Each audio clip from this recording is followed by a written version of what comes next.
Hi, good evening, and welcome to another very special episode of Kingdom Connections. And I'm here with my good friend Pastor Rodger. And like I said, we are going to be talking about a very controversial subject. And so the subject that we're going to discuss is, can Christians have guns? And I thought Pastor Rodger would be the right person because he's a proper Texan. I believe you've been Texas all your life. He's a gun enthusiast. Yes. He's a pastor, so he can give us he can give us the biblical perspective of like weapons. Let's not just say guns. And one thing I like about Pastor Rodger is that he's not afraid to talk about controversial subjects, and that's what I really like about him. And so I get to really talk about a lot of stuff that we usually don't talk in church. We usually you don't normally hear from the pulpits. That's what I'm trying to say. So I enjoy having those discussions with him. We're not going to get into politics just yet. That would be interesting. Yeah. One of these days, maybe. Yeah. But well, one thing that Pastor Rodger said a while back, he's like, I like to instigate stuff, and so so I'm probably going to be doing the instigation today. So I knew he would be the right person to have this conversation with, and I think we rarely disagree on things. We agree on a lot of stuff, but I think one of the things that we probably disagree is that he loves guns. I wouldn't, because again, I think it's a cultural thing. I'm from India. We don't have guns in India, so I'm not necessarily pro-gun. But at the same time, I know and he's a licensed gun salesman as well. So I remember he showed me guns a while back that we were considering whether we want to buy or not. I'm not going to say if I have one or not. I'm just going to say you don't want to break into my home. That's it. I'll just leave it at that. So, Pastor, thank you for having this conversation. I know a lot of pastors will shy away from this conversation because right now it's a very controversial subject. It is. It's been politicized, but also it's a very controversial subject among Christians. It is. So thank you for your vulnerability, and thank you for really taking the time to do this. You're welcome. You're welcome. It's actually a pleasure and an honor always to talk with you.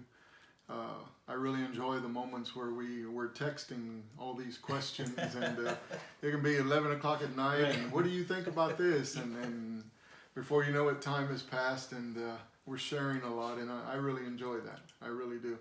But I think the first word to really touch on is the word controversial.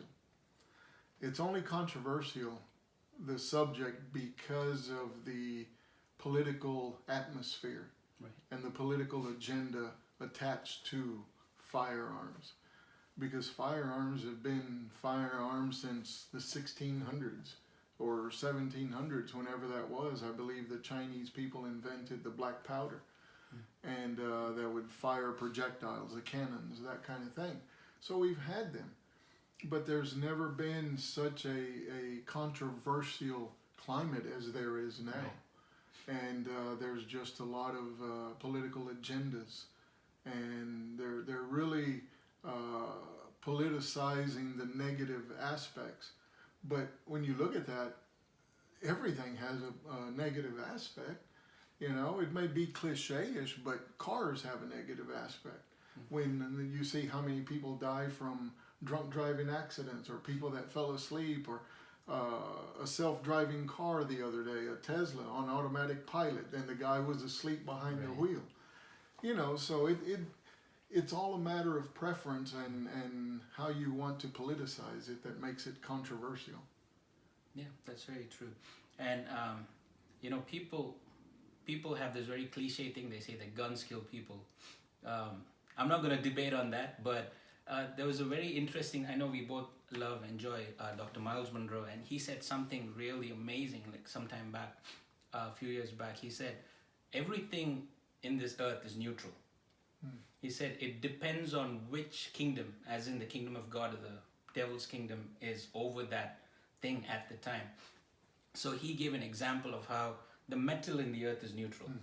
He says, so if the kingdom of God is over that metal, you can create a knife to cut an apple. But if the devil's kingdom is over that knife, you can use it to cut someone's throat. He says the knife doesn't go around stabbing people. That's true. It's which kingdom is over the person at the time. That's And true. again, I think we can use the same principle with guns as well. It's if you leave a gun on the floor, it's not going to go around like we were talking earlier. It's not going to go around like killing people. That's true. But it depends on who is ruling over the gun, which principality or which kingdom is ruling over the gun at the time. There was a thing on Instagram, a picture of a little boy with a pencil, trying to tell his teacher that the pencil failed the test, not him. Yeah, right. Kind of has the same. That's very true. I mean, would you say it's the same with guns as well, Pastor? Because, I mean, we hear this all the time, guns kill, because that's such a big thing now. We're not trying to downplay or be insensitive to people who die because of guns. Right. I mean, obviously it's tragic. Like even one death is a lot. We're not trying to downplay that. We're not trying to be inhuman towards that. But in the sense that, you know, that's what a lot of people who are against guns, they say guns kill people. You know, guns take lives. Like, what are your thoughts on that? Well, that's true. First of all, it is sad. It is sad at any loss of life, whether it's a gun or car accident or heart attack. The loss of life is a sad thing, and it's something we're not wired for. Way back to the beginning, Adam and Eve, when God created them, He didn't create us with any internal mechanism for mourning. Right. It's a sad thing when people pass. Even though as a Christian you know where you're going, it's a sad thing for those left behind. And we don't know how to deal with that, so we need to turn to God. We need to have that strength from God. But as far as the firearms death, there are, and I'm sure you may have the statistics, how many people die per year because of firearm-related accidents or intentions, if you will. But once again, I think that's politicized. The media releases statistics that help particular agendas. Because if you do complete research, there are more people that die by sharp instruments, whether they are stabbed or cut, or even hammers, people using hammers, than by firearms.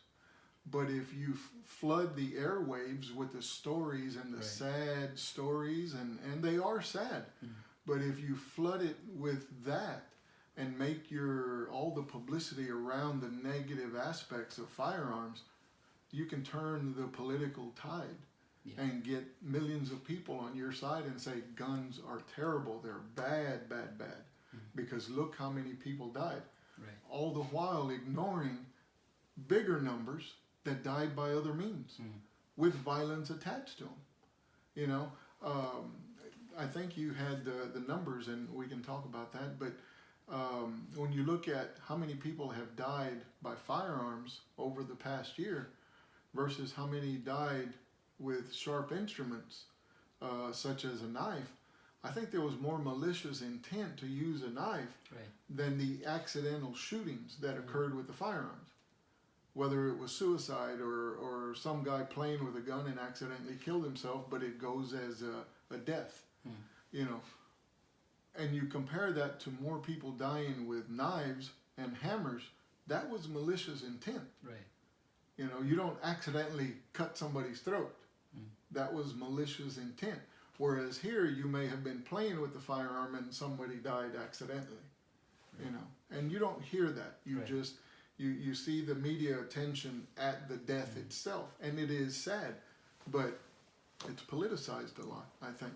That's true, because, I mean, according to statistics, last year there were approximately 41,000 people that died by guns in some way or the other. But what is, the thing about this is, so almost 60% of the people of the 41,000 were suicides, gun-related suicides, and another 10% of that accidental discharges, like you were saying, like people are just playing with it or something like that and accidentally discharge and someone dies as a result of that. And 90% of the remaining 30% are gang-related violence, gang-related shootings, 90% of that. And if you look at mass shootings, which is what gets a lot of media attention, out of the 100% of gun-related violence, 1% of it is mass shootings. That's true. But that's what gets the most attention. I'm not saying it shouldn't. I mean, but I think it's weird that the people who are so against guns, we were just talking about it, the people who are against guns, who want to pass legislation to ban guns, are the ones who have 24/7 armed guards, are the ones who are protected by people with guns. And that it's kind of hypocritical. It is. Like, you want to ban guns, but then you have guns, and then you have people protecting you with guns, but it doesn't fit the narrative that they're trying to portray. That's the bottom line. And it is politicized. We don't want to get too much into that, but it is politicized to an extent that people are so blinded by it. People are so, I think people's eyes really, what do you call them? The thing really needs to be taken off people's eyes. Well, go back to the statistic you were saying about the mass shootings. Right. If you look at the mass shootings, the big political issue right now is AR-15s. Right. That we must ban them. They're saying, they call them assault rifles. Well, something is not an assault anything until it's used for a particular purpose. Right. That is technically a sporting rifle. It's not anything even similar to the full automatics that the military has.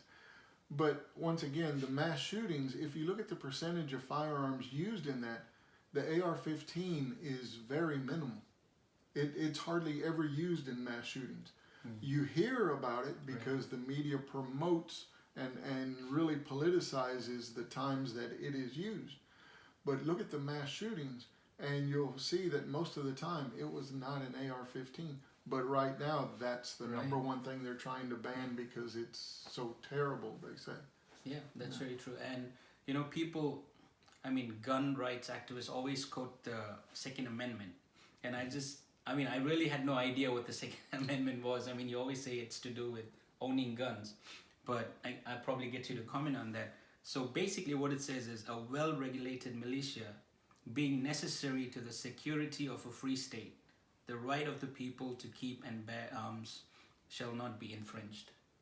That is true. So what, I really don't understand what that means, Pastor, because I know when a lot of rioting was happening early this year, a lot of people rushed to get guns. A lot of people, statistically, there are more guns in the US than there are people. And I believe most of it is in Texas. 400 million. Right. And most of it is in Texas. That's probably true. Yes. Man, most of what is in Texas is in Pastor Rodger's locker. I'm just... But... Just don't give my address. So, but, people, I think a lot of times people quote the Second Amendment without knowing what it is, just to say that, okay, it's our right to bear arms. It is. But I think it goes beyond that. It's not just saying, okay, we have the right to bear arms, but what does that mean? Well, on that shelf is a book called 1776. And on the bottom shelf, there's a lot of Texas history and American history books. And during the time of that amendment, the militia was made of the common man, the average person down the street. True, you could say that's military now, and there's a relation there. But the right of the people shall not be infringed. Government was not, these amendments were not made to limit the people. They're made to limit the government. Right. Which is why the Pilgrims left in the first place from England. And we can get into all the historical facts and figures, but the point is the Constitution guarantees our right to defend ourselves. Whether it's against enemies, foreign or domestic, or what have you, anyone that infringes upon your right to life, liberty, and the pursuit of happiness, we take it a step further. You could say the house alarms and things like that. There's anything that I have to do, and biblically it says, if you capture the strong man of the house, well, to me, it's, and I may be going in a different direction, but I am responsible not only for my own life, But in this house, for the wife of, for my wife, the life of my family when they come to visit, your life right now that you're in here, you know, this is my house. Anyone that tries to cause harm, anything, I need to have that freedom to defend myself. Right. And that's what the Second Amendment guarantees. It gives me that freedom to defend myself. Right. Yeah, that's interesting because like where I'm from, like I said, like we don't have guns in India. Guns are not legal. Doesn't mean we don't have them, but it's only like the political people and the super rich, and obviously there are illegal guns as well. But here, it's a cultural thing. It's not exactly, you know, people in India or like different countries in the world where guns are banned may have guns for the wrong reasons. But here it isn't like that. I know we were just talking, we have a mutual pastor friend, I'm not going to mention their name, but Sharon and I, this was before our baby was born, so we went out with them, I don't know where we went. We went somewhere, and so we were in the car and we were just having a random conversation. And in the middle of the conversation, so I asked their daughter, as a joke, I asked their daughter, "Do you all have guns?" Because nothing about them tells me that they own guns, because they're the most like polite people, and you wouldn't associate. I mean, whatever that means, you wouldn't associate them with guns. Not that you associate other people with guns, but this was like fairly new. After we had come to the US, so it was a joke. I was expecting her to say no, but she said, "Yeah, we all have guns." She said, "Yeah, back when we were younger, our grandfather used to take us hunting, and we used to hunt rabbits and stuff in the church." I was like, "Whoa!" I mean, you don't really. I mean, we outside the US, obviously, like we are brought up in this culture where we associate guns with murders. Because that's what you see in the TV, that's what you see on the news, that's what you see, that's what you see, that's what you're shown. You're not shown an instance where a gun is protecting someone. You're only shown violence, you're only shown this, so automatically our minds are associated with that. So when you hear someone like that, even like a young person, say, "Oh yeah, we have guns," it's like, whoa. It's like, what are you doing with a gun? And I'm led to believe that till not too long ago, you can just ride around with a gun in the back of your truck, on the back of your car, just displayed on the window. Yeah. I mean, I don't know if it's illegal now, but it's probably not acceptable to a lot of people now. But I think it's more of a cultural thing in the US than it is in terms of anything else. Right. And I think back to the comment about the rifle or the shotgun in the truck, I think it's more fear that someone will break the window and take it, because it's not illegal. Right. It's just, matter of fact, when I was in school, I remember there was a magazine contest in the class. Who could sell the most magazine subscriptions? It was a fundraiser. And one of the guys that won, they brought out, excuse me, the teacher brought out the grand prize. It was a brand new shotgun. Wow. In the box. The teacher took it out, put the shotgun together, and gave it to the student. Student looked at it, he passed it around, and we all held it. And it was no big deal. It was not a big deal. And there were trucks in the parking lot at school, and they had a shotgun in the back window. It didn't bother anybody. There was no mass shootings. There was no... Right. So you have to ask yourself, what changed? The guns have always been around, you know, so they've always been available, and people have always had anger issues. Right. So what changed? What actually changed that has elevated the need to try to ban guns? You know, and it culturally, yes, it's a cultural thing also. I mean, I grew up with firearms my entire life. My dad, he can't even begin to tell you how many deer and rabbits and things he shot throughout the years. And when I was a kid, some of my best memories are going deer hunting or javelina hunting with him, or rabbit hunting, and we're out in the woods in the middle of nowhere, build a campfire, and you had just killed a couple rabbits, we're cooking them, and we're telling stories under the stars, and just an awesome time, time. And we always had guns in our house, always. I mean, to us, it's a tool. Right. It literally is a tool. You want to hunt deer, you want to eat deer, well, that's how we harvest it. We shoot it, and it's a tool. It's not, we were never curious when we were kids. We didn't, oh, mom and dad aren't here, let's go in and take all the guns out and play with them. It didn't bother us that they were there because we used them all the time. It was just a tool. There was no curiosity there at all. And, I've been selling guns for probably about 30 years. I had my federal license. I actually had a federal license from the government to be able to sell firearms. So I had my own side business where I would do that. I'd buy from the distributor and sell to the end customer, and I still had to do all of the legal paperwork and all those things. And I would get audited by the ATF. They would send an agent to look at my books, my records, inventory, that kind of thing.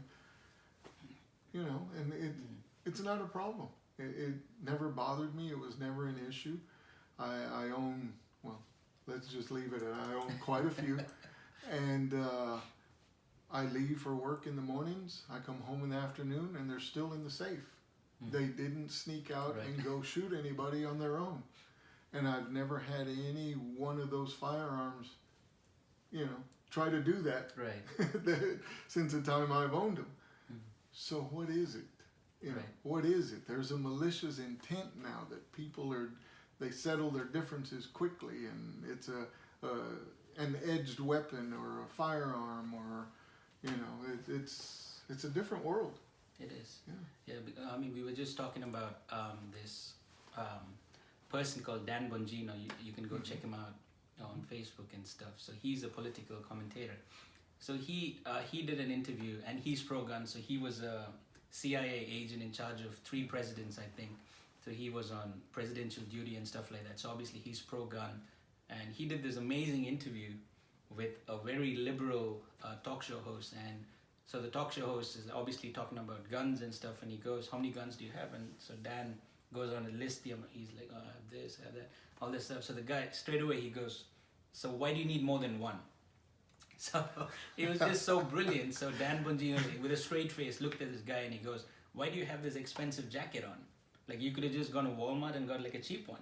And this guy with a smirk on his face, he goes, well, my jackets don't kill anybody. So Dan goes, neither do my guns. I don't go around hunting people. I don't kill people with it. So it doesn't, just because I have a gun doesn't mean like I'm going to kill someone. That's true. And one of the things, people always say we need more background checks or more, it's a mental health issue and all that stuff, which is fine. And another statistic that I just want to mention was that, Chicago has probably the strictest gun laws in the country. And I'm not sure if I'm wrong in saying that guns are banned in Chicago. I'm not sure about that, but it's supposed to have the strictest gun laws in the country. There's no gun shops in the city of Chicago. They're not allowed. But that has the most gun violence in the entire US. That's it. Even though guns are banned, it has the most gun violence in the US. And they always say that guns are being brought in from Indiana, which has probably the loosest gun laws in the nation, but gun crimes are the least in Indiana. Even though the laws are so lenient over there, there are hardly any gun crimes in Indiana, whereas in Chicago, even though guns are banned, it has the most gun crime in the nation every single year. And again, it goes back to, if someone wants to, even if it's not a gun, if someone wants to kill someone, they'll find a way. It could be a knife, it could, like you said, hammer, like nobody even thinks about that, like using a hammer to kill someone. So it's not just about guns. It's not, you can use anything as a weapon. That's right. Like anything in your office right now, your computer monitor could be used as a weapon if like someone wanted to be killed. That's true. If you wanted to kill someone. That's true. But again, it's not just because you change the laws. Like again, in the UK, I lived in the UK for a long time. Guns are banned in the UK, but there are shootings in the UK. So where are the guns coming from? People take these. It's not a toy gun, but it's one of these. It's not a real gun. It's just like stuff that is sold in the store that doesn't have real bullets. They modify that and make it into a weapon. Because guns are not legally sold in the UK.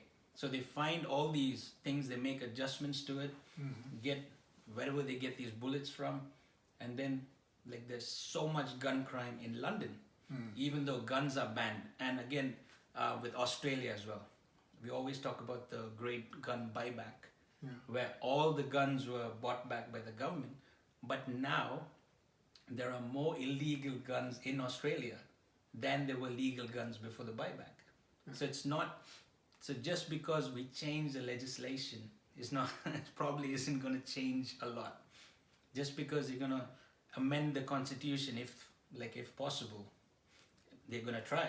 But They want to. They want just to. because you amend that or probably like completely remove that doesn't mean that people are not going to like get rid of guns. Nobody's going to give their guns. Well, it may be back. cliche-ish to say this. It may be an overused cliche, but aren't drugs illegal? Right. Cocaine's illegal. Heroin's illegal. But yet we have such a tremendous problem all over the country with crack cocaine that is illegal. And you know, I've never bought any. I never bought that. You know, so where is it coming from? How do you stop that? Where is it coming from? 400 million firearms in this country. And, you know, I can honestly say this. To the best of my recollection, in 30 years that I have sold firearms, or traded firearms, or what have you, I have never read in the newspaper or seen on TV any of the people that I have sold firearms to that have been arrested for any kind of murder or anything like that. So, you know, I mean, that may be a far stretch, but it's the truth. And I think that, you know, going back to Chicago, they're doing what, 50, 60, 70 people every weekend are getting shot with guns that are not easily accessible, Right. which goes to show that, you know, let me change something real quick.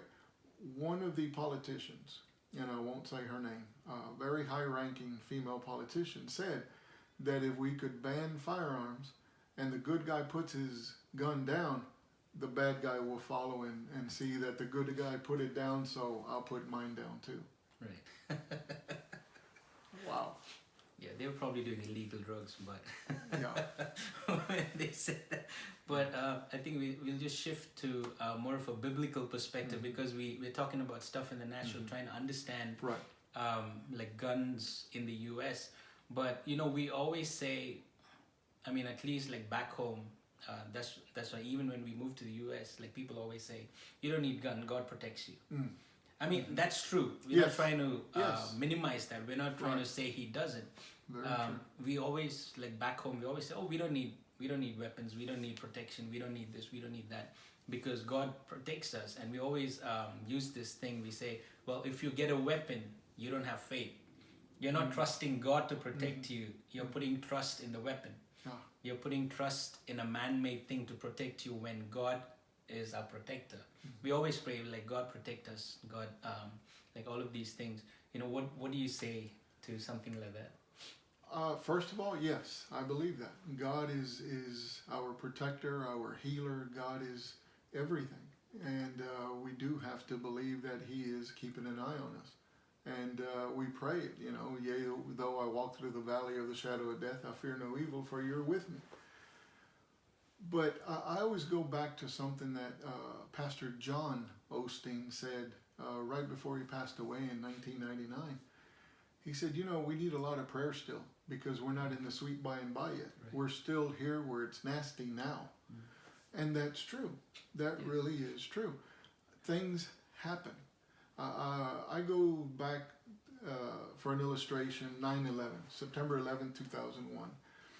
How many of those people that morning kissed their families goodbye, they're leaving for the day.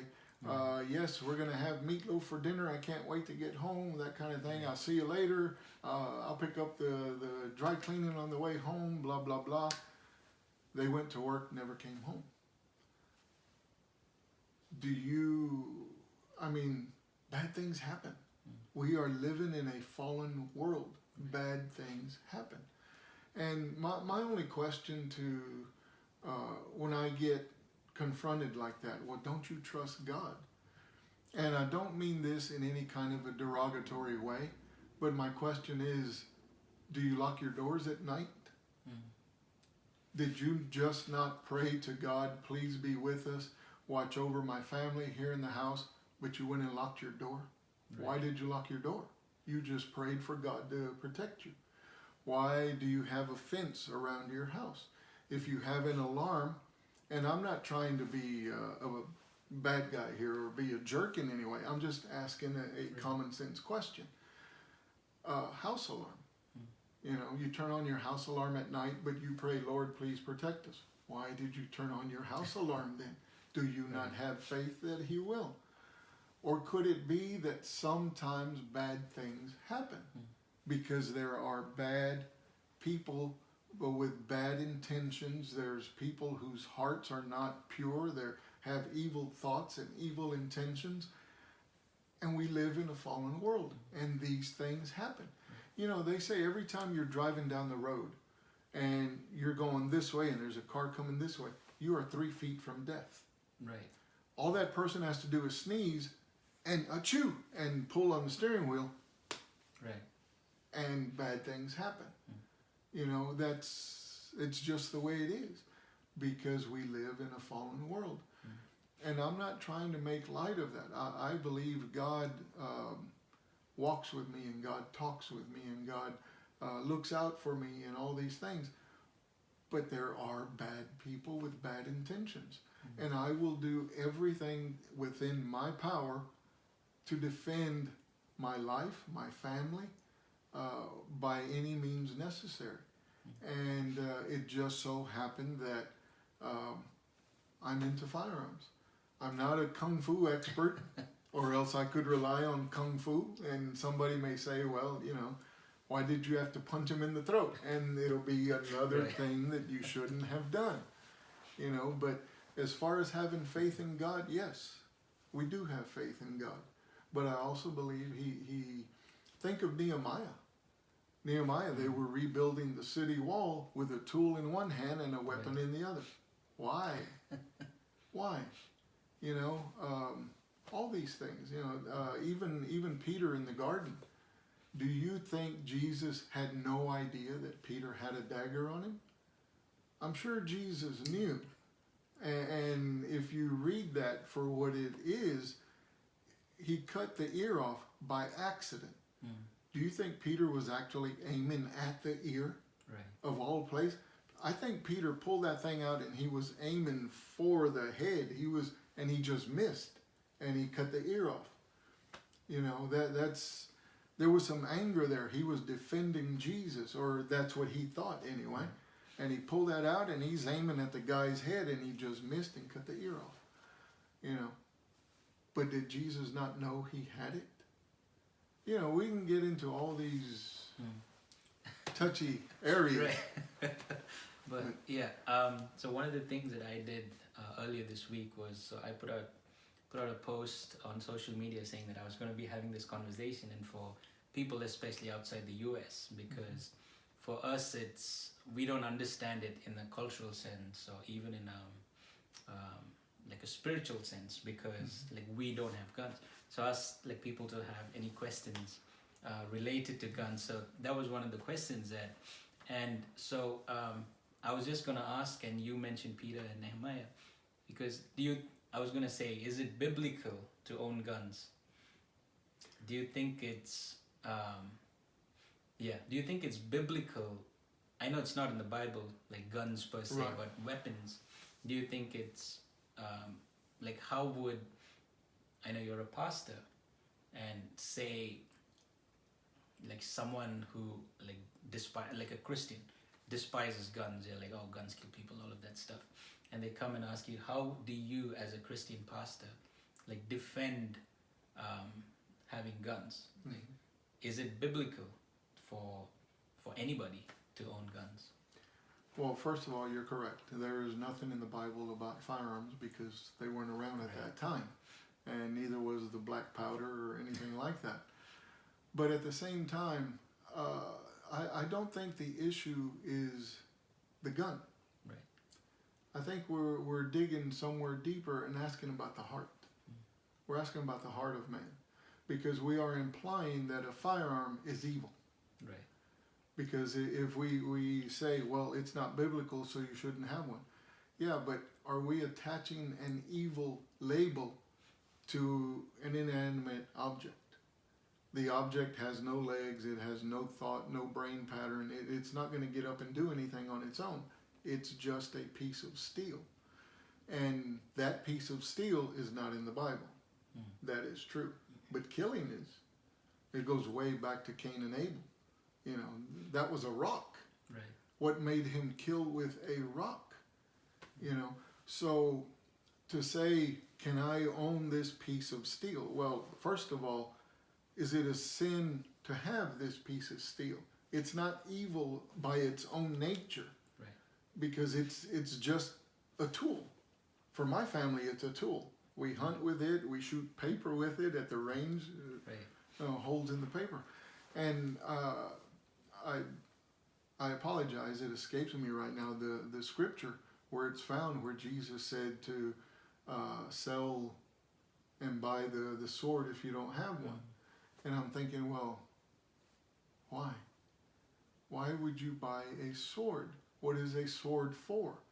It's not, a sword is too big for apples, to cut apples, right, or to cut meat, or to cut you could see a little knife, which goes into it where you were going earlier. Why do you need that? You know, right. Why that expensive coat or what have you? But it's a touchy subject, because I think there's enough scripture where, especially like Old Testament, all of the battles, all of the wars that took place. King David was an amazing warrior, an amazing leader, and his battle stories are just all over the Bible, you know, so to speak. Joshua and the battles that followed after Jericho, and all these things that continue. People defended themselves. People defended their rights. People defended their mission, their God-given purpose. They had to fight for it. They had to defend themselves. They had to look at King David as a youngster, picking up the stones and killing Goliath. And why did he have to cut his head off? Right. You know, why? What was the purpose? He had already killed him. Why did he have to cut his head off? There's different things like that we could use to justify, well, see, I could own a gun because they had to fight wars and defend themselves. Or I shouldn't because Jesus said, love your neighbor, and how can I love my neighbor? Well, you know, I mean, that's a two-way street also. You know, I know that God gave me a family. God blessed my life and gave me a life. And we watch what we put in our bodies. Too much sugar, you can give yourself diabetes. Too much smoking, you can give yourself cancer. All these things that, you know, there's no cigarettes in the Bible. Right. You know, and so does that justify that I could smoke as much as I want to? Well, no, because it gives, you see, we could... Right. We could justify and tear down all these biblical viewpoints or personal viewpoints and come up with our own thing. But I believe that I am responsible to protect what God has given me. I pray and I believe God will, but I also believe that there are people with bad intentions and just bad hearts that intend to do wrong, intend to do evil things. Yeah, and one of the things, I know we were talking about it earlier, is, say, someone broke into your home with an intent to harm you. And like, how do you justify that, like, scripturally, in the sense that obviously you have the right to defend yourself, and if it's within the confines of your property, I don't know the legal system, but I don't think anyone can charge you for defending yourself within your own property if someone's out there with a gun trying to hurt you. But when we look at it biblically, and obviously in the Old Testament, we see all of these things, but we see Jesus say, like, forgive those who hurt you, who harm you, pray for those who persecute you. And he says, turn the other cheek if someone's... It could be literal, it could be figurative. Let's leave that open for discussion. That's But another one. so, Yeah. you know, here you see Jesus even like, I mean, they were literally trying to come and kill him, but he forgave them. Mhm. You know, how do you, in that sense, like how can we as a Christian, as someone who owns guns, Mhm. who wants to defend, obviously that's the main reason people get guns, yeah, apart from like hunting and all of that stuff, is to defend your family. So when we look at what Jesus says, like, yeah, you mentioned the verse about him asking them to go get swords, but if you look at Jesus' life throughout the Gospels, it's about peace. Even when they tried to come throw him over the hill, he just walked away. He didn't create a scene, or he didn't, you know, call down fire from heaven or stuff. He didn't even try to defend himself. He just left the place. And even when, like, all the people, when they were mocking him and beating him and all of that stuff, he could have, you know, I mean, that's the example we always quote. That's the, I mean, for someone who doesn't understand American culture, someone who doesn't understand why American have guns, why American love guns. So in that sort of context, when we see all over the Gospels, we see Jesus talking about peace, Jesus talking about forgiveness, Jesus talking about, you know, turning the other cheek, and all of those things. Like, how do we justify, you know, defending ourselves with a gun in any situation for that matter? You know, first of all, you said something that's just amazing. What I was feeling when you were saying about Jesus going to the cross and getting beaten and all those things. One, I will never compare myself to Jesus. When I think I know we should try to be like Jesus, but to compare myself, I fall so short. It's not even close. It's, you know, Jesus had a mission. Jesus had a purpose and the will of the Father. And he was to go through those things. And he did teach us about peace. And the bracelet, I always think of that, WWJD. Right. What would Jesus do in this situation? And that's true. You know, that is a powerful question. Because if you're going to ask that question, let's take it a little further. Let's put a scenario to it. Let's say someone breaks into this house. First of all, I've got alarms, I've got window sensors. Yeah, this house is a fortress as far as that goes. There's sensors on the windows that will set off the alarm if the windows are broken or open in the middle of the night. There's sensors on all the doors. There's motion sensors. There's all kinds of things. So if you get past that, Right. you really have a malicious intent. You know, you don't care. But let's say they did. And let's say they came in and they broke through. And let's say they are threatening my wife, her life. And I have a firearm at my disposal. What should I do? Should I say, what would God expect me to do? Would God expect me to see my wife be killed? And I could live with that later on? Or would he expect me to protect her? I think that's a fair scenario. I think it's a fair question. What would God expect me to do? And would he hold it against me if I did pick up that baseball bat or that stick or that can of maize or that firearm and I defended her? Right. Would he expect that? Or should I just sit back and just pray for her while she passes away, that they killed her? What should I do? As a Christian, what should I do? Because that happens. Right. It happens a lot. It happened to a pastor we know. Yeah. You know, there was a couple murders in his home. What, and I'm not going to use any more of that illustration, but you know, given something like that, what do I do? What is expected of me as a Christian man, as a pastor? I can pray for the guy, Right. you know, and with all purposes in me, hope that he hears the prayer and stops. But what if he doesn't? And what if he goes through with killing and I have to live with that the rest of my life? Gosh, maybe I should have tried something. Right. Maybe I should have defended her. Maybe, All I know is God gave me a life, God gave me a wife, God gave me children and grandchildren, and I'm not going to let anyone bring any harm to them if I can help it. Yeah.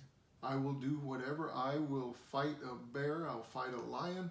The neighbor's dog that comes into the yard to bite my grandbaby, I'm not going to stand there and say, well, you know, if it's your will, Lord, you'll take the dog away or not. And the dog's biting and biting and biting. I'm going to do something. Right. I'm going to do whatever I have to do to make that stop. And there's an old saying in Latin, and I may butcher it because I don't know Latin very well. Si vis pacem para bellum. Translated, it means if you wish for peace, prepare for war. Right. That may sound extreme, and I know somebody's not going to like that, you know. And I'm not talking with the purpose of killing people. That's not where I'm going with that. I'm just saying bad things happen. And if we're going to have a blind view to the possibility that something bad can happen, then I don't know. I couldn't live with that. I couldn't live with that. I think I am expected to be my wife's protector, to be my grandchildren's protector, my children. And if you know, maybe God did not intend for me to leave in a bank robbery while I'm in there. But it happened because somebody came in and intended to do that. You know, I think I should do what I can possibly do to keep myself alive, you know, until I just can't anymore. I could go a different direction with that, but I hope I answered a little bit. Yeah. Finally, Pastor, what advice would you give someone who's never owned guns, who's never even thought about guns? Okay, someone who's in the US from a different country.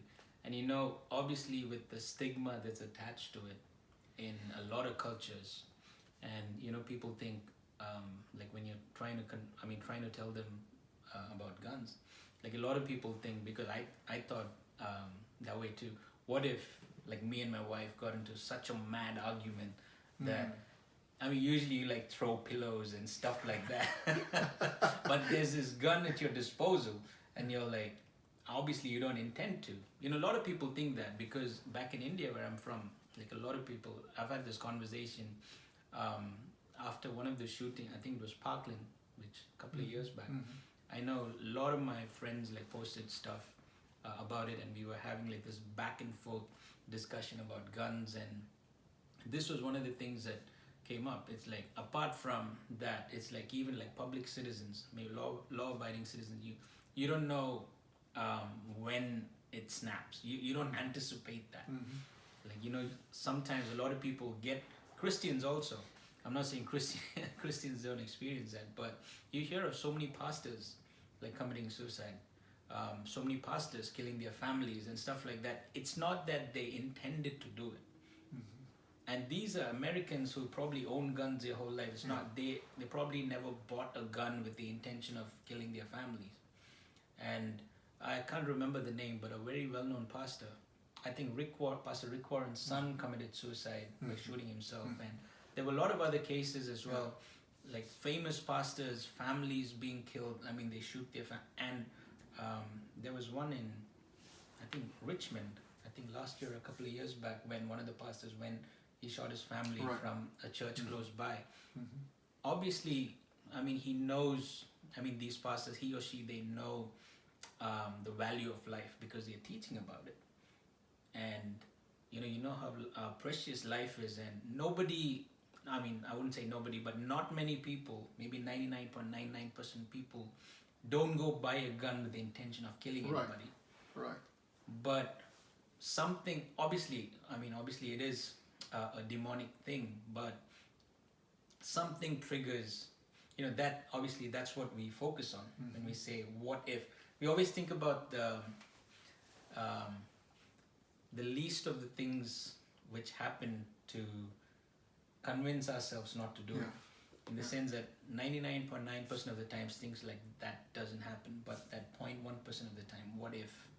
that happens. So what would you say to a Christian who has that attitude or has that mindset and say, what if like me and my wife or me and my husband get into this crazy thing and something snaps, and just because you have a gun at your disposal, you just pick it up and you attack them? Like what advice would you like give someone like that?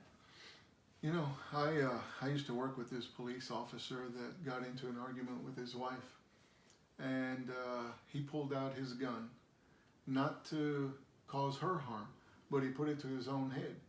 And during the argument, the details came out. He said, I bet you would like it if this thing were to go off, you know, so you wouldn't have me anymore or something like that. And he accidentally hit the trigger and killed himself. You know, and it's kind of along what you're saying there. He didn't hurt her. He ended up killing himself. You know, and I think of Adam and Eve in perfection in the garden. And they were blessed. In the garden, they walked with God, and they were just in this perfect utopian place that God made. But a serpent came in, and very methodically and patiently, he convinced the woman that to go against what God had said was good and pleasant and delightful and all these things. And evil entered, and eventually Cain killed Abel with a rock. It's a long way to go for that illustration. But let me fast forward a little bit. I saw a video a few weeks ago, about 3 or 4 weeks ago, I think it was in India. This wife wanted to go back to work. She was a nurse. And the husband began to stab her on the street right there in whatever town that was in India. And he stabbed her to death over and over and over. And there were people, and nobody did anything. And I have to wonder why. Why did no one lift a hand to help this woman? Were they not allowed to? Was it a religious conviction that I can't harm that guy? Was it maybe it's God's will that she die like that? No one did anything. The video showed 2 men coming out, and they look and they go back in. And I'm thinking, really, guys? Really? I can't. There's no way I could do that. I would have to intervene and try to help her. That's the way I'm wired. You know, I just, someone was at the church looking in one of the windows, waving at the children the other day. And they called me. I ran across the building and ran straight outside to confront the guy. Not knowing what he had on him, anything.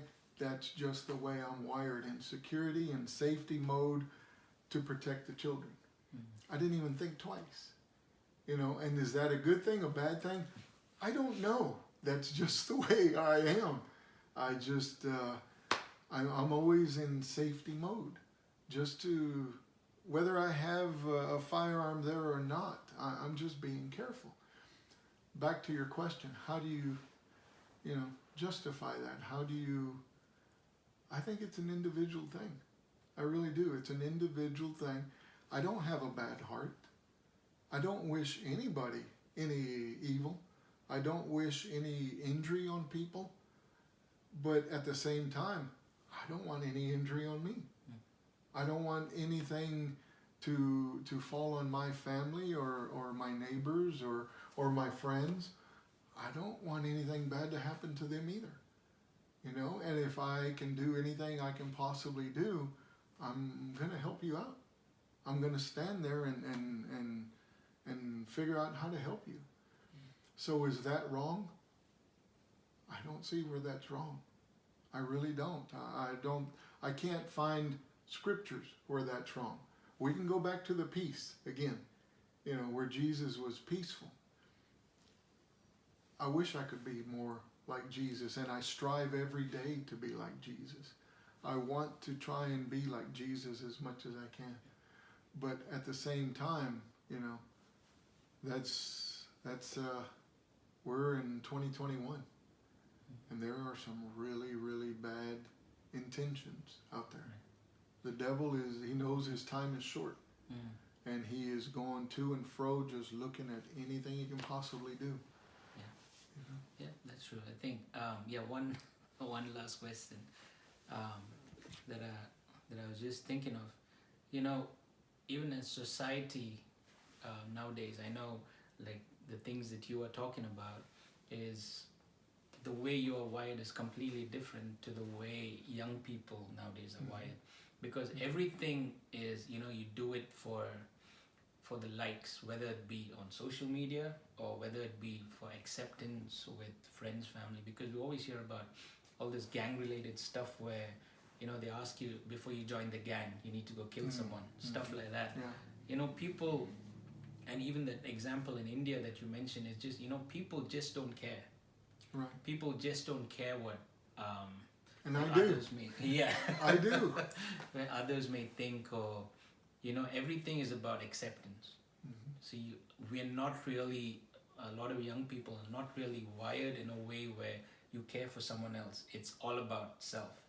It's all about your standing. It's all about how you are accepted in the eyes of those who want to be accepted by. You're not bothered about like anyone else. Right. I mean, because you always talk about being a man in certain situations, like that doesn't even hold any value now. I know we're kind of like diverting from guns, but in the sense that, you know, people just don't care. It's whether it's people are more concerned about, you know, taking a video of that and posting it. Even that one, like even that incident that you mentioned, it's like if you look at the video, there's at least 3 people standing around in different distances with their cell phones out, capturing a video of the guy stabbing his wife to death. We see that in like shootings and stuff. It's like, why are these people not stopping that person? They're more interested in capturing the moment. And That's true. That's it's like sad. people, it's just the way, I think, again, that's like you said, it's just the way the devil is manipulating people. That's Because true. yes, his time is short, and just the way he's like rewiring a lot of people in very subtle ways. Is that nobody just wakes up one morning and says, okay, I'm going to do this, but just the way he has redefined society, just the way he has made things normal, which is not. That's the bottom line. Yes. And Very good. it's just amazing for us as Christians when we look at it, when we discern it rather. Because in the natural, they're like, what is normal now? It's like because of what media says, what is portrayed, everything, it's slowly you're being brainwashed into accepting a different standard of normalcy. But when you discern in the spirit what is going on, it's just so different.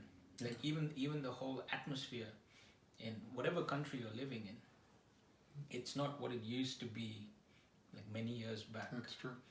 It's not what it used to be. I know this is different, but I was watching a video where this gentleman, he's probably in his 90s now, so he was talking about how he was so patriotic. He wanted to go fight for his country. So during the Second World War, and he was only 16 at the time, so he got a fake birth record, a birth certificate to show that he was 17, because he wanted to defend the people that he loved, because he wanted to defend his country, defend his family from invaders. And so he got caught up, and then like the police came, caught him. I don't know what they prosecuted him with, but he said the next year when he turned 17, he enlisted and joined the army, and he went, and then he came back safe. It's just a completely different mindset. It's like you said, nobody buys weapons with the intention of hurting someone. It's to defend your family. Yes. It's to defend the ones you love. I think that's a biblical value. That's a biblical principle. You need to take care of what God has trusted you with, of whom God has trusted you with. God is not just randomly giving someone a wife and children just for the sake of it. As a husband, it is your responsibility to provide, to protect, and that is exactly what God told Adam. It was his responsibility. I know this can go on in a different direction, but that is our responsibility as a man, by whatever means necessary. Just because, like you said, just because you don't have a gun doesn't mean you're not going to use a baseball bat. or you're not going to use, like, whatever you can get to protect your family, you're going to use it. Right. And again, like, guns are one of the things, because I think people, it's just very convenient. I mean, that's what people say, it's very convenient to kill someone. It's just like, just 1 second. Whereas with a knife, it's not that straightforward. I think that's the example that a lot of people use. But what do you think has changed for us as a society, for us as in a humanitarian sense? Like, what do you think has changed from even maybe 20 years back that has just made it the way it is now? Heart. Heart. The lack of heart. I think the lack of, I mean, we could really take this a different way. Right. But I think when we stop making God prominent and foremost in our lives and in our hearts grew colder, and the value of human life just diminished. Right. You know, I saw this past week, a few days ago, a news story. I don't remember what city it was in. A young man got on the bus, went up behind the bus driver while she wasn't paying attention, 60-some-year-old lady, and he set her hair on fire. Oh, wow. He took out a lighter and he set her hair on fire. Who does that? Right. Who, with a pure, clean heart, does that? I think, you know, we go back to, it's 2021, and I think the enemy is running loose. The scripture says, seeking who he may devour. The key word being may. Right. That means permission. Right. He's looking for permission on who to devour. And we're giving him a lot of permission. Because God is out of style. You know, he's not hip, he's not relevant for 2021. So we're in the self-sufficient, all about me generation. And it comes with a really cold heart. And I think the compassion for people, compassion comes from God. How can you have compassion for your neighbor? How can that young man have compassion for that bus driver? How can that husband in India have compassion for that wife if God isn't here? And until God gets restored here, that devil is really running loose, just destroying everything he can. Because if he has, you know, the Bible talks about the clay and the potter, and God shapes you, and all. The enemy does that too. He does that too. The colder the heart, the better work he can do according to his standards. You know, so if we throw God completely out, enemy's running loose. And he will just destroy everything he can because he knows time is short. Yeah, that's very true. Thank you, Pastor. I know we've had a long conversation, but we can probably continue this in a totally different direction another time. And I enjoyed it. I really enjoyed it because a lot of this was stuff that I had a lot of questions that I know we spoke like when like Sharon and I, when we were thinking about getting a gun. So I was like, man, culturally, morally, ethically, all of that stuff. I was like, so I had all these questions. I know we had a long conversation about that. And I know Pastor Rodger was very patient. He let me hold guns and stuff. And he was like, how does this feel? What do you think? it was here. I really enjoy my conversations with Pastor Rodger. So thank you so much for taking the time. Thank you. I know a lot of questions have been answered, and I'm sure the people watching will be blessed as well. Very good. So thank you so much, Amen. Pastor. Yeah. You're welcome. Thank you.